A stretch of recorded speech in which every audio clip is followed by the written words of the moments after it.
No one wanted the beaten and wounded $2 Apache slave until the lonely cowboy chose her as family. Before we dive into the story, don't forget to like the video and tell us in the comments where you're watching from. The Arizona sun sat low in the late afternoon sky, sharp light cutting across the trading post yard where wagons stood hitched, and the smell of horses, tobacco, and spilled whiskey hung thick in the air. Dust shifted with every boot step, clinging to the sweat-darkened shirts of the men who lingered in a half-circle. They weren't there for business anymore. They were there for spectacle. At the center of the yard, a ranch hand half-drunk on cheap whiskey pulled forward a young Apache woman. His boots dug furrows into the dirt as he yanked her by a rope tied cruelly around her wrists. His shirt was stained at the collar, hair plastered with sweat, and he laughed in short bursts that only made his words more jagged. $2. That's all she's worth. $2 damn dollars. Strong enough to clean, cook, haul water, or whatever else a man might need. His voice was coarse and loud, forcing the moment to hold. The woman stumbled as he shoved her, landing hard in the dirt, her thin dress slipping further down one shoulder. She tried to catch herself with bound hands, but only scraped her palms raw.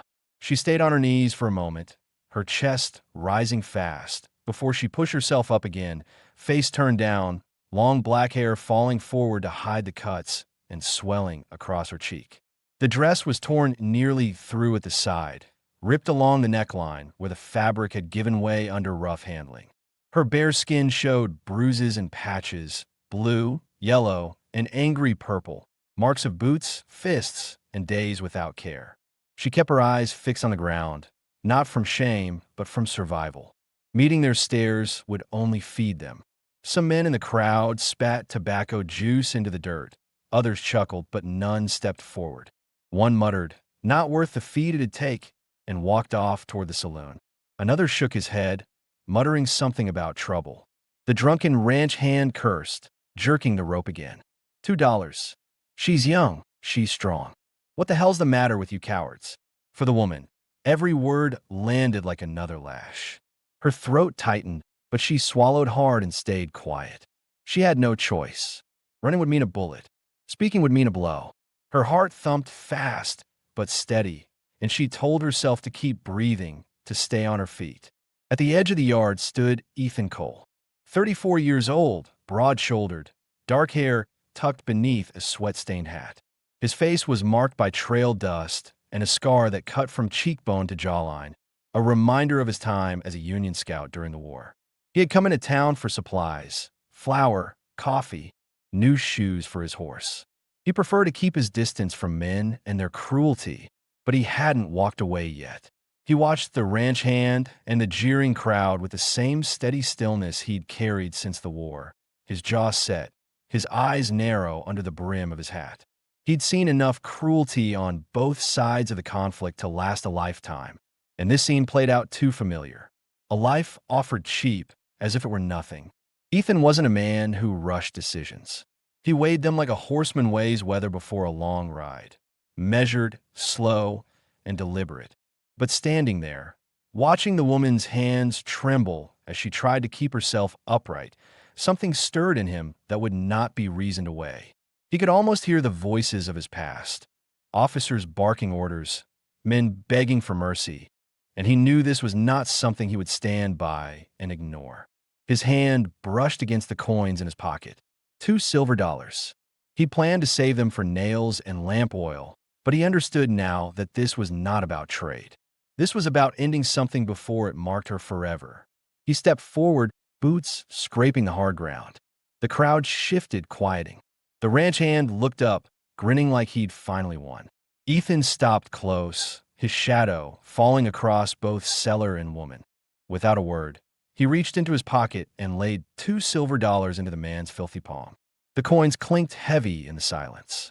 The ranch hand looked startled, then pleased. "Now, that's more like it." Ethan said nothing. His hand went to his belt, drawing a knife. The woman flinched, heart hammering, thinking for one desperate instant that this new man was no different, that he'd paid not to save but to own. But Ethan lowered the blade to the rope at her wrists and cut it clean. The rope fell away, leaving red welts on her skin. She lifted her head slightly, not enough to meet his eyes, but enough to see his hand slide the knife back into its sheath.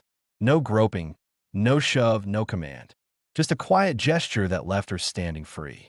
The ranch hand muttered something about getting rid of trouble and stumbled back toward the saloon, already forgetting the woman he'd sold off like livestock. The crowd dissolved with him, men turning away one by one, leaving only dust and silence behind. Ethan looked at the woman for the first time. Her lips were split, her breath shallow, her body swaying slightly as though one wrong step would bring her down. He didn't ask her name. He didn't ask her story. He simply placed a steady hand at her elbow and guided her toward his mule. Her thoughts spun as she tried to grasp what had just happened. She wanted to resist, to pull away, but her body had no strength left. Part of her whispered that this was just another man, another chain, but something in his silence felt different. His grip was firm but not cruel, guiding, not forcing. She hadn't felt that in years. Ethan lifted her gently onto the mule's back, his movements careful not to jar her bruised ribs, and tied down the saddlebags. He took the reins in his hand and began leading the mule toward the road that cut north toward the hills. He didn't speak. She didn't either. Their silence was heavy, but not hostile. Both carried too much behind their ribs to share with strangers. As the trading post fell behind them, the woman held the saddle horn and told herself to keep breathing. For the first time in longer than she could remember, she wasn't waiting to be struck. She wasn't waiting to be sold again. And Ethan Cole, the quiet cowboy with no family and too many ghosts, told himself he would see this through. Not because it was easy, but because he knew that leaving her there would be a weight he could never carry. The sun lowered behind the hills, shadows stretching long across the road, and two figures, one broken, one scarred, moved steadily away from the jeers and dust of the yard toward a cabin neither yet knew would change them both. The mule carried them north along the wash until the sun dipped low and the desert began to cool, the heat sliding away and leaving the air sharp with the smell of creosote and dry sage. The road narrowed into little more than a trail, winding between scrub and scattered cottonwoods, the ground pale with dust that glowed faintly in the last light. Sanaa swayed in the saddle, gripping the horn with sore hands, her body aching with every step of the mule. She wanted to ask where he was taking her, who he was, why he had done what no other man bothered to do, but her throat stayed dry, and she watched the set of his shoulders instead, broad and steady, his hand firm on the reins as he walked in silence beside her. Ethan Cole had not meant to leave town with more than a sack of flour and a tin of coffee. Yet here he was leading a mule that now carried a woman instead of goods. He felt the old weight pressing down, the same weight he'd felt when he looked across battlefields years ago, when men's lives could be bought and sold in decisions made by those who stood above them. He had told himself when the war ended that he'd keep to himself, avoid people, avoid the pain that always followed them. But today, standing in that trading post yard, he'd known he would not sleep at night if he left her there. That was reason enough. The cabin came into sight after an hour's climb. It stood against a low ridge where cottonwoods grew thicker, their leaves whispering in the evening breeze.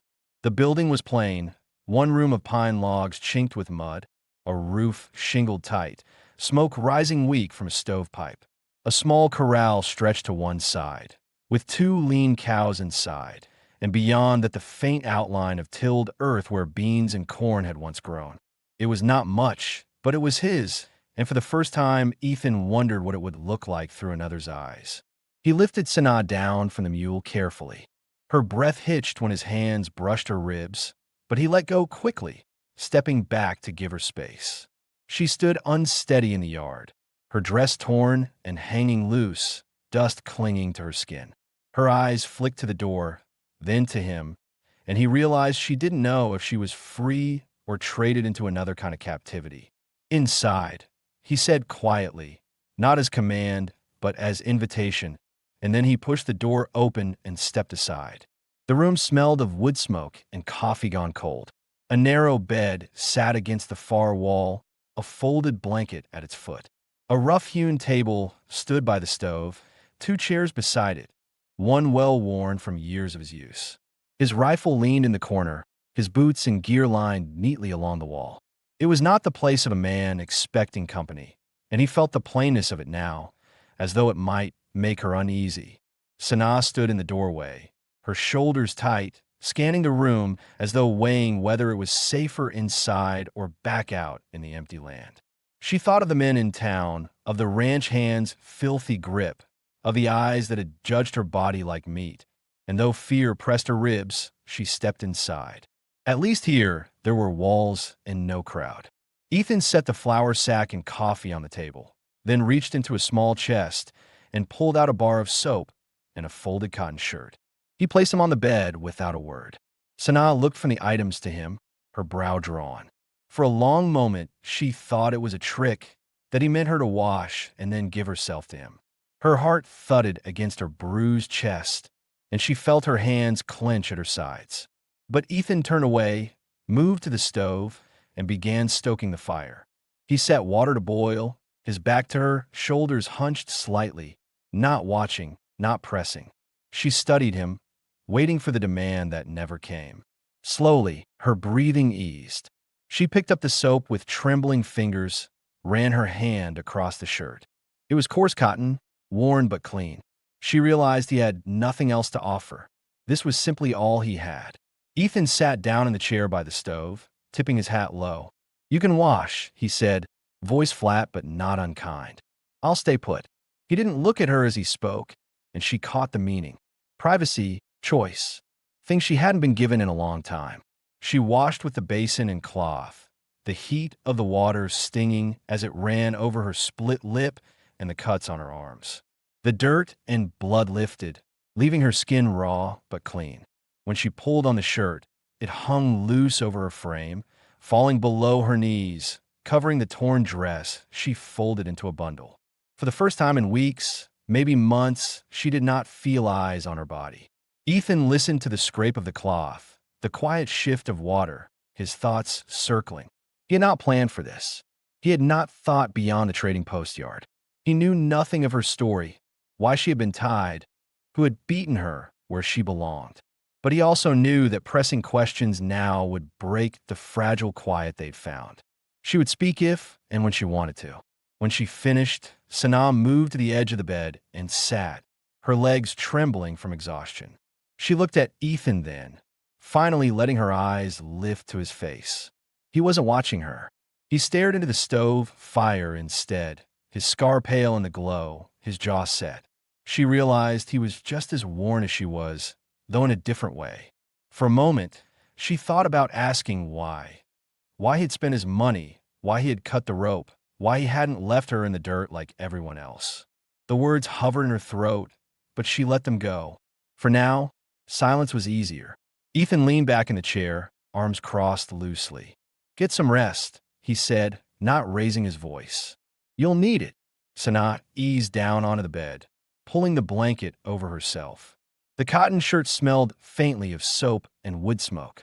She turned to the wall, clutching the blanket edge in both hands. Her body stayed tense for a long while, waiting for footsteps, for a hand reaching for her. None came. She heard the creak of the chair as he shifted, the quiet sigh of boots settling near the stove. He wasn't moving closer. He was keeping watch. Her heart slowed. Her breath steadied. In the quiet of that small cabin, with firelight flickering against the logs and no jeers in her ears, she felt something she had almost forgotten. Safety, fragile but real. She closed her eyes and let sleep take her, and Ethan sat with his hat tipped low, eyes half shut but ears sharp, guarding the room until the night turned deep. Morning light slipped in through the cracks of the shutters, laying pale stripes across the cabin floor. The stove had burned down to coals, leaving the air cool enough that breath showed faintly when Ethan exhaled. He had dozed only in short spells through the night, keeping his chair near the stove, boots planted firm on the floor. Years of scouting during the war had trained him to sleep light, and it never left him. When he finally stirred upright, the sound woke Sanaa. She opened her eyes slowly, the blanket pulled tight around her shoulders. For a moment, she didn't know where she was, her chest tightening with panic. But then she saw the cabin walls, the bed beneath her, and Ethan at the stove. Her breath eased a little. The question that had followed her into sleep came back. Was this man just another waiting for the right moment? Or was he truly different? Ethan poured water into the kettle and set on the stove. He could feel her eyes on him, but he didn't turn. He wanted to give her space, let her settle before pushing too much. He spoke without looking. Coffee will be ready in a bit. There's bread and beans too. His voice was even, not coaxing, not demanding, just the same plain tone he always carried. Sanaa sat up slowly, legs still sore, ribs aching. She pulled the cotton shirt closer around herself, remembering the torn dress she had folded and left near the bed. Her mind turned over the same questions. Why had he bought her? Why had he said nothing of what he expected? Every man she'd ever known had wanted something. This silence was unfamiliar and unsettling. She watched as Ethan took bread from a tin, sliced it, and placed it on a plate. His movements were practical, steady, as though he'd done it 1,000 times the same way. He set the plate on the table and gestured for her to sit. She hesitated, but finally crossed the room and lowered herself into the chair opposite him. Her hands shook when she reached for the bread, not from hunger alone, but from nerves, waiting for him to speak or make a claim.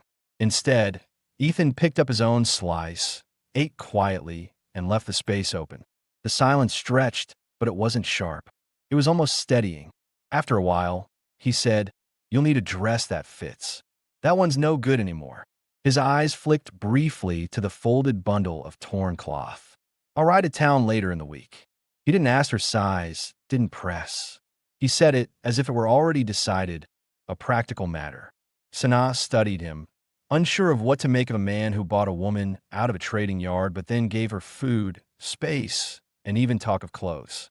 Her heart pulled in two directions, suspicion on one side, a cautious spark of trust on the other. She tested him with a small question, her voice rough from disuse. "Why did you pay?" Ethan paused, setting down his coffee cup. He met her eyes for the first time, steady but not hard. "Because leaving you there would have been wrong. $2 didn't matter. You did." He didn't add more. He didn't try to sound noble or gentle. Just truth, plain and simple. She held his gaze for a moment before looking down. The answer was too direct to be a trick, and something inside her shifted. She realized he wasn't going to explain himself further. He wasn't a man who spoke more than he had to. Later that afternoon, Ethan carried in wood for the stove. When he set the pile down near the wall, he saw Sanaa move toward the small chest where his trail coat lay.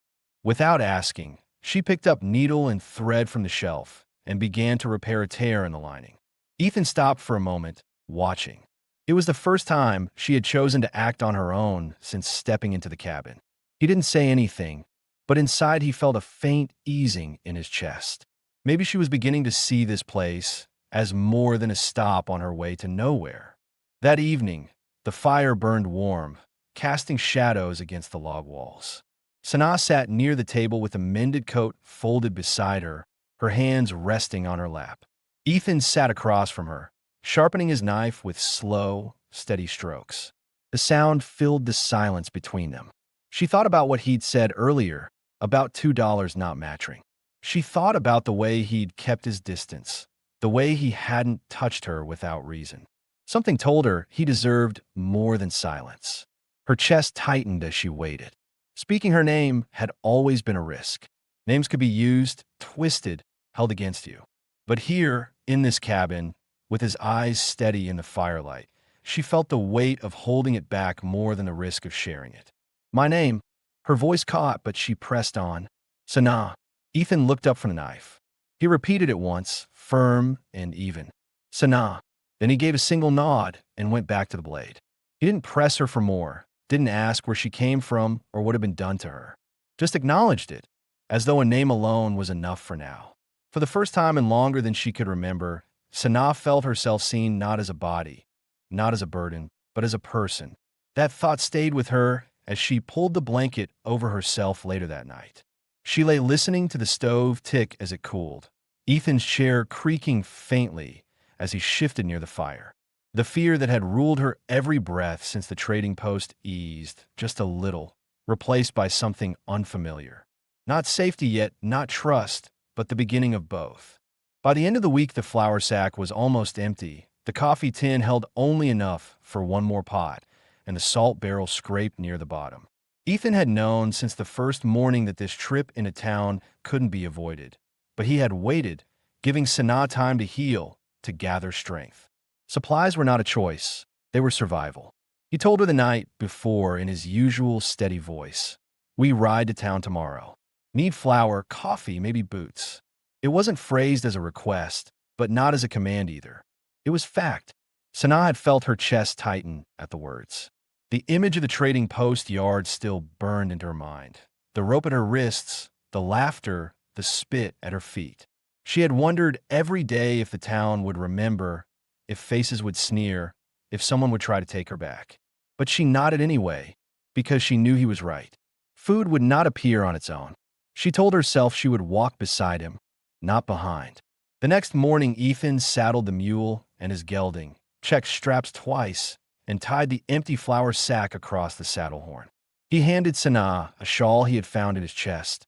Plain wool, but serviceable. "Wear this," he said. "Wind'll bite." She wrapped it tight around her shoulders, hiding the thin cotton shirt he had given her days ago. Her old dress, torn beyond modesty, had been cut into rags and burned. She wore it no more. The trail into town was long enough for her thoughts to churn. She wondered about Ethan as much as about herself. Why had a man who lived alone in a cabin care enough to interfere? Did he expect something she hadn't yet understood? He had not touched her except when helping her down from the mule, had not pressed her for her story, had not asked for her body. That alone set him apart from every man she had known in the last year. She did not trust easily, but she could not deny that with every day she spent in his cabin, her fear eased in small degrees. Town came into sight by mid-morning. Sunlight glinting off windows, smoke rising from chimneys, the clatter of wagons, and the voices of men carrying across the street. Sanaa felt her stomach knot. She adjusted the shawl tighter, her fingers gripping the edge until her knuckles hurt. Ethan noticed, but said nothing. He simply kept his horse steady beside her mule, his hand resting loosely on the reins, his body close enough that no one could mistake she was alone. They tied up at the hitch rail outside the general store. Eyes turned immediately. A ranch hand leaning against a post narrowed his gaze, whispering something to the man beside him. A pair of women paused on the boardwalk, one clutching her basket tighter, the other tugging at her sleeve as if to pull her along. Sanaa felt the weight of every stare like stones pressing into her skin. She wanted to vanish back into the desert. Ethan stepped down first, then offered her his hand. She hesitated, the shame of that yard rushing back. But when she met his eyes, she saw no impatience, no mockery, just steady expectation. She placed her hand in his and let him help her down. Standing beside him, she straightened her shoulders. If they saw her, they would see her as someone who belonged to his side, not as a thing to be sold. Inside the store, the air smelled of flour, leather, and lamp oil. Shelves lined with tins of beans, bolts of cloth, and jars of nails crowded the room. The storekeeper, an older man with round spectacles, looked up from his ledger and froze a moment too long before clearing his throat. Ethan's voice cut through before anyone else could speak. "Need flour, coffee, salt. A bolt of cloth, too. Blue if you have it." The storekeeper blinked, nodded quickly, and moved to fill the order. Sanaa stood close, her hands folded in front of her, eyes darting over the goods. She hadn't been inside a store in months, not since before the raid that had taken her from her people. The sight of food stacked in order, of cloth folded neat, felt strange, almost foreign. When Ethan added boots, women's size 6, Sanaa's breath caught. She had not expected him to notice, but she realized he had measured her with his eyes days ago when she stepped across his cabin floor barefoot. The thought shook her more than the stairs outside. As they waited, the door swung open, and the ranch hand who had once held her rope stepped inside, smelling of whiskey even in the morning. His lip curled when he saw her. Then his eyes slid to Ethan. "Thought I got rid of that problem," he sneered. "Didn't figure you for the type to waste good coin." Sanaa's stomach turned, and for a heartbeat she felt herself back in the yard again, her wrists burning under coarse rope. Ethan stepped forward once, not fast but solid, planting himself between her and the man. His voice stayed low even. You took your money. That was the end of it. Leave it there. The ranch hand spat on the floorboards. She'll bring you nothing but trouble. Ethan's eyes didn't move from his. Then it'll be my trouble. His tone left no room for debate. The storekeeper cleared his throat loudly, setting the bundle of flour and coffee on the counter. The tension eased as the ranch hand muttered curses and stomped back outside. Sanaa let out a breath she hadn't realized she was holding, her hands trembling as she tried to hide them in her shawl. Ethan paid, gathered the supplies, and nodded toward the door. Outside, faces still watched, but no one stepped forward. He loaded the goods onto the mule and helped Sanaa into the saddle again. Before she could settle her shawl, he leaned in close enough for only her to hear. You're safe with me. They can look, but they can't take you. She swallowed hard and nodded. The words did not erase her fear, but they steadied her. For the first time since the yard, she believed she might not have to face those jeers alone again. They rode out of town slowly, dust rising behind them, the weight of eyes fading with each mile. Sanaa sat taller in the saddle than she had when they arrived, her grip less tight on the horn. Ethan rode close at her side, his silence steady as ever. She knew now why people obeyed his quiet words, because he meant them. Back at the cabin, as the sun set behind the ridge, Sanaa carried the bolt of cloth to the table and ran her hands across its smooth surface. It was hers, bought not with shame but with care. She traced the edge with her fingers, feeling a small, fragile sense of belonging take root. For the first time, she began to imagine that the cabin might not only be his home. It could become hers too. The days after the trip to town settled into a rhythm, a slow pattern that wrapped around the cabin and made it feel less like a stopgap and more like a place to belong. The new supplies filled the shelves, the bolt of blue cloth folded neatly on the table until Sanaa cut it into pieces with steady hands. Her stitches were even, practiced from years of making do, and soon a dress began to take shape. Ethan noticed the way her posture changed when she tried on the first time. Her shoulders straighter, her chin lifted just slightly. She had burned the torn dress with her own hands in the fire pit behind the cabin, the smoke rising as if sealing away a chapter that would not return. That act alone had raised questions in the minds of any who had seen her in town. Where had she come from? What had she endured? How'd she ended up tied for sale? But neither Ethan nor Sanaa gave answers, and so the questions were left to fade. The cabin worked because both of them moved without needing to speak much. Ethan split wood and hauled water, his axe thudding against the block while Sanaa fed the stove and kept the beans boiling. He mended harness leather at the table in the evenings, while she sewed by the firelight, her fingers precise and unhurried. She began to hum, sometimes when she thought he wasn't listening, low tunes from her people that carried a note of memory and grief. Ethan didn't ask about them, but he heard, and the sound made the cabin feel less hollow. One question had lingered in the minds of those who watched them ride away from town. Was she staying with him by choice, or was this another form of captivity? Sanaa had asked herself the same thing in the quiet of the nights. But as she laid out food without being told, as she pulled weeds in the small patch of ground behind the corral, as she chose to place Ethan's mended coat by his chair, the answer began to settle. She stayed because she wanted to, because the cabin gave her something she had not felt since before the raids, control over her own steps. Ethan noticed the change too. He was not a man given to soft thoughts, but he felt the shift in the air. He no longer found her waiting for orders, no longer saw the guarded flinch in her every move. When he laid another blanket across her shoulders at night, she no longer stiffened, but instead adjusted it around herself and let her breathing fall into steady rhythm. The trust came in increments built not on words, but on presence. Still, questions remained. Questions anyone listening to the story might ask. Where's her family? Did she still have people out there searching? Would someone come to claim her? Sanaa thought of it often, though she never spoke it aloud. She had been taken from her camp 3 months ago when raiders drove her people into the hills and scattered them. She did not know if they had survived, and if they had, she doubted they would come searching in white towns. The ache of not knowing stayed sharp, but the work of each day dulled it enough to live. Ethan, for his part, never pressed her past what she was ready to say. He had his own ghosts, men lost in war, a brother buried in Missouri, land burned under cavalry fire, and he knew silence could be kinder than questions. The storm came at the end of the week, rolling sudden from the horizon, bringing hard rain and wind that rattled the roof. Together they pulled canvas over the seams, hammering nails into shingles while water ran down their faces and soaked their shirts.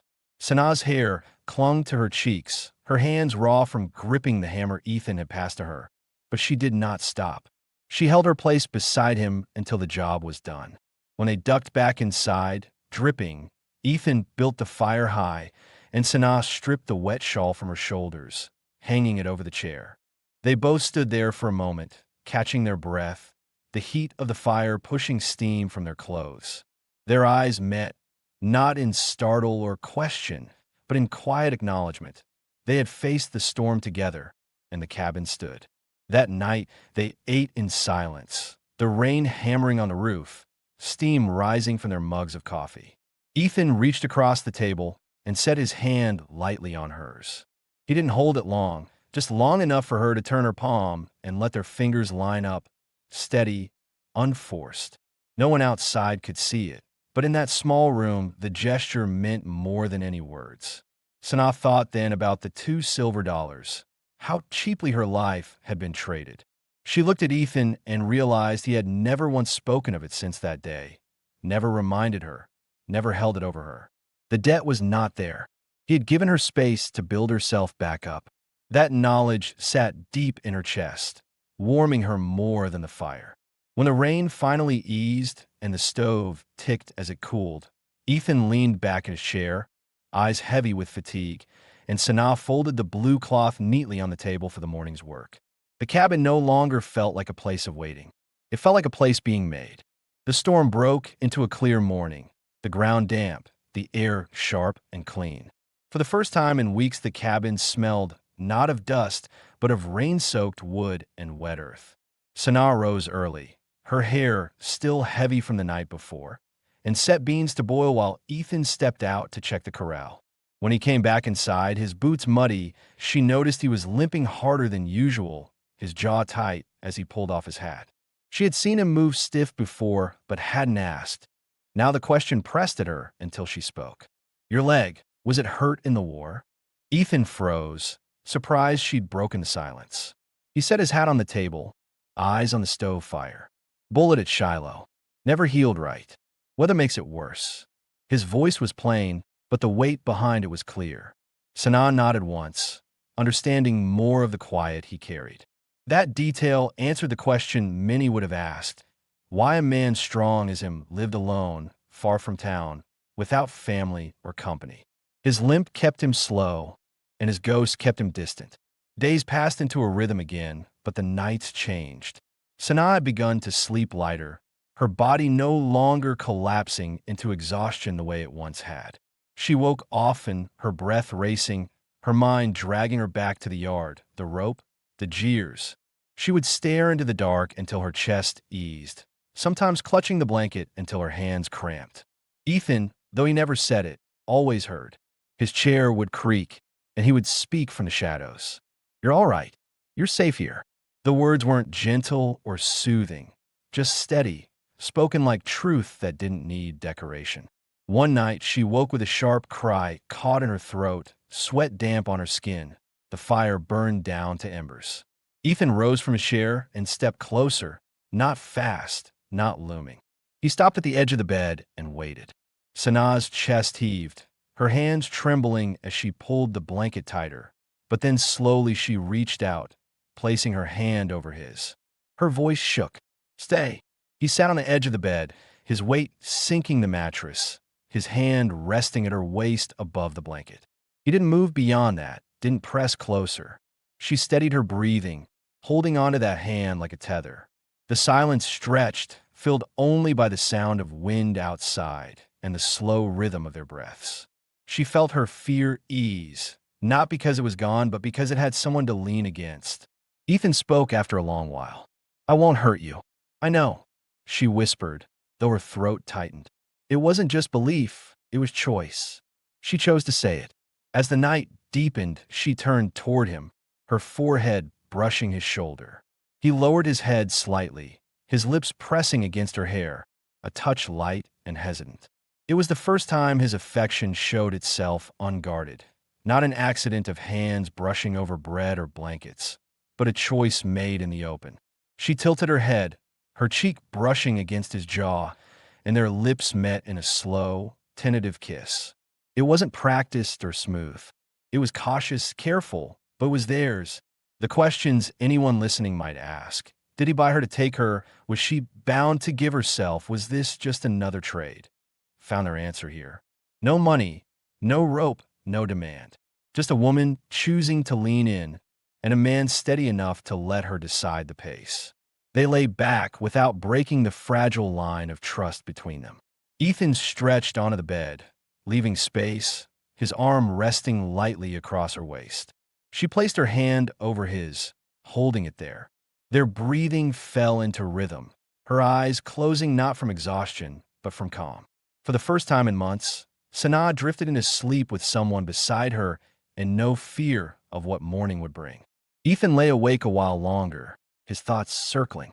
He had not wanted company, had not planned for any life beyond his cabin and the small herd in the corral. Yet here she was, a presence that had begun to change everything without forcing it. He stared at the low glow of the stove and admitted to himself what he hadn't spoken aloud. He wanted her here, not out of pity, not out of debt, but because the silence was different with her in it. When sleep finally came for him too, the cabin was quiet, the storm a memory, and the night no longer a place of fear, but the beginning of something steady neither of them had dared imagine. The days after that night passed with a quiet rhythm that felt different from the weeks before. Sanaa moved through the cabin, no longer with hesitation, but with a steady purpose, folding laundry by the stove, preparing food before Ethan even asked, humming while she worked. Ethan noticed the change, but did not call it out. He let her find her place without interference, the same way he had once learned to scout a trail in silence, never rushing a step for fear of breaking it. Questions anyone listening might have. Was she truly free to stay, or simply trapped in another man's walls? Were answered in the way she carried herself. She could have walked away from the cabin now if she had chosen. The desert was hard, but not impossible. Yet she stayed, night after night, beside the man who had bought her freedom with 2 silver coins. And Ethan, for his part, never once reminded her of the trade. In his mind, the matter had ended the moment the rope had been cut. The work of spring carried on. Fences needed mending. The small herd in the corral needed checking, and the patch of ground behind the cabin had to be cleared for planting. Sanaa worked beside him, pulling weeds, her hands raw from the earth, but her back straight. She found herself watching him when he bent to check the soil, his broad shoulders moving beneath his shirt, his limp slowing him but never stopping him. He noticed her watching once and gave the faintest smile before returning to work.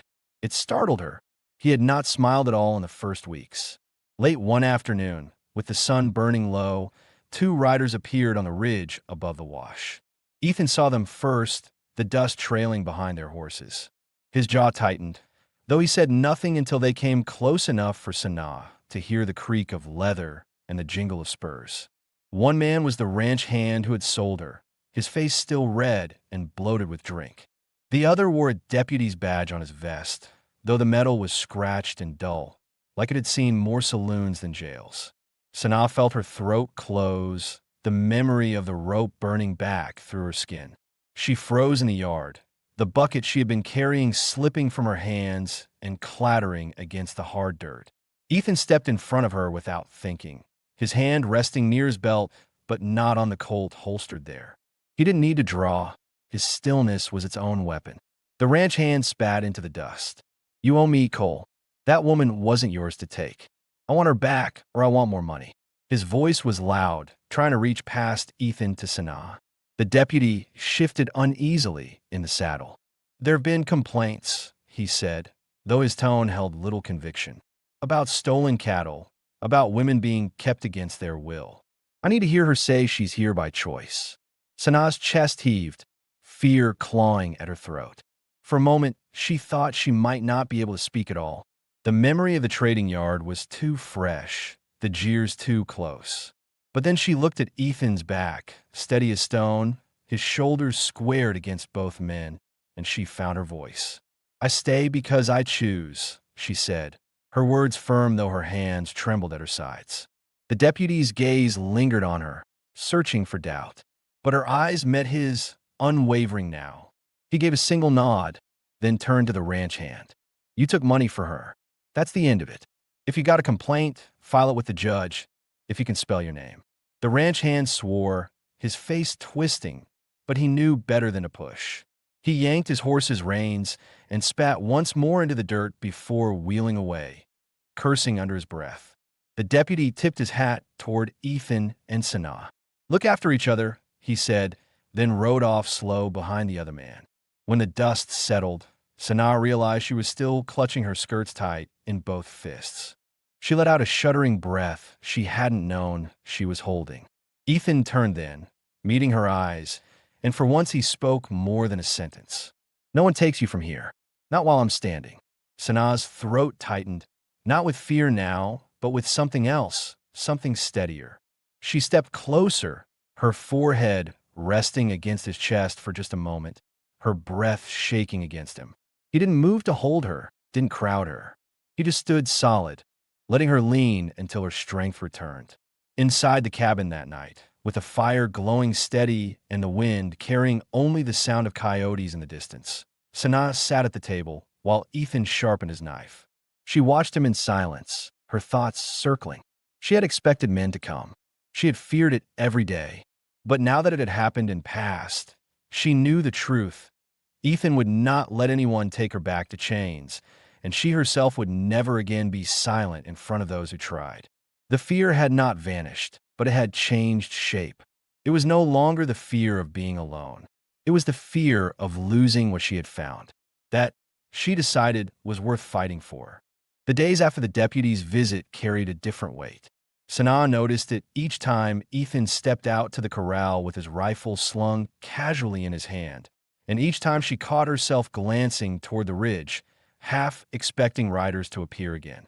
But no one came, and the silence that followed brought a fragile peace. Still, the question lingered for anyone who might hear their story. What tied her to him now, beyond fear of the world outside? Would she leave if given the chance, or stay because she chose? That answer began to take shape in what they did next.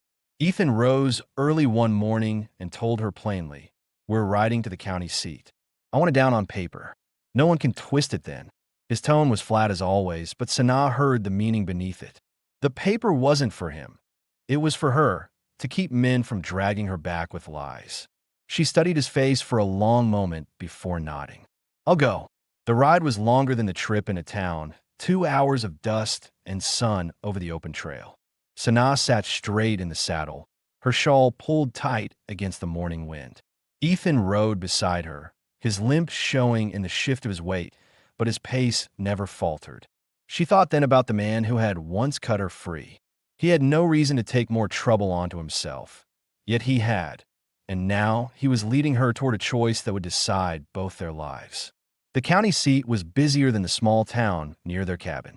Wagons crowded the street, men shouting deals over bales of hay, women carrying baskets, children darting between horses.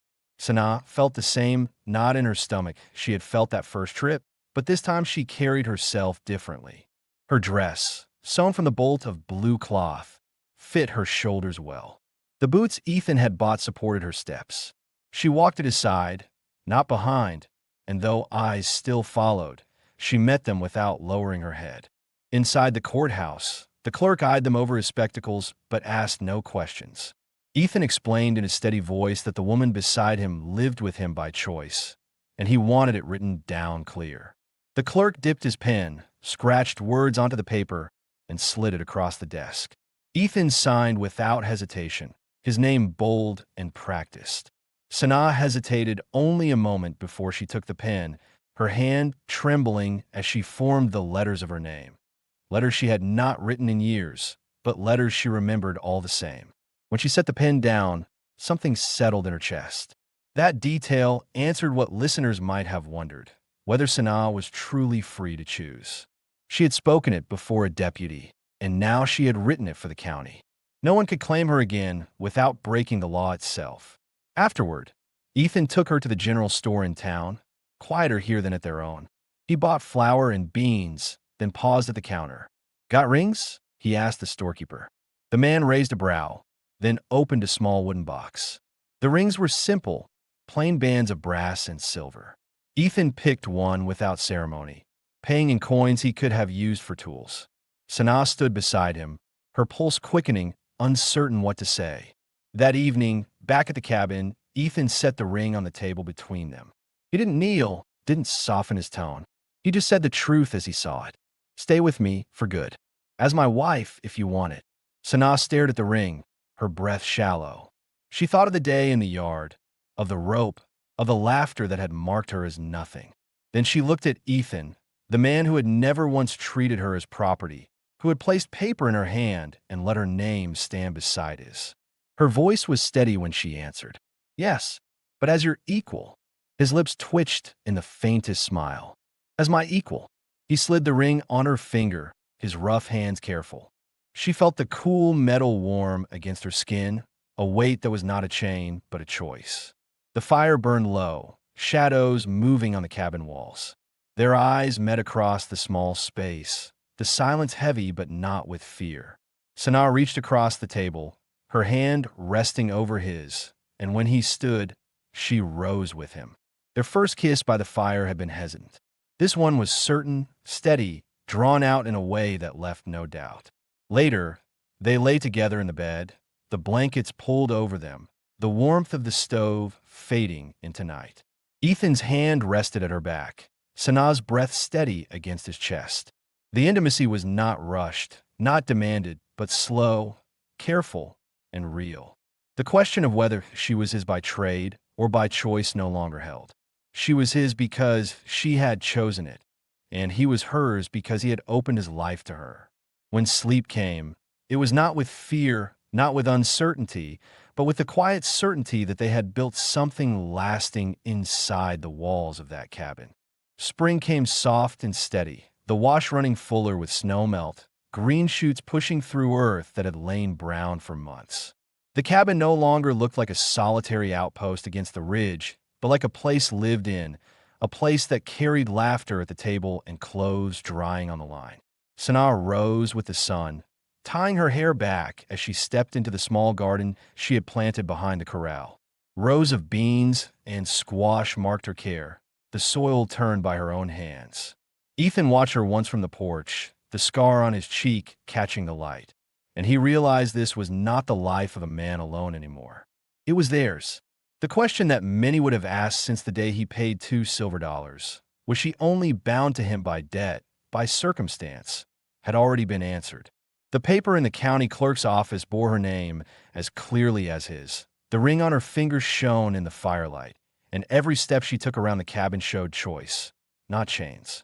Still, the townsfolk had their doubts.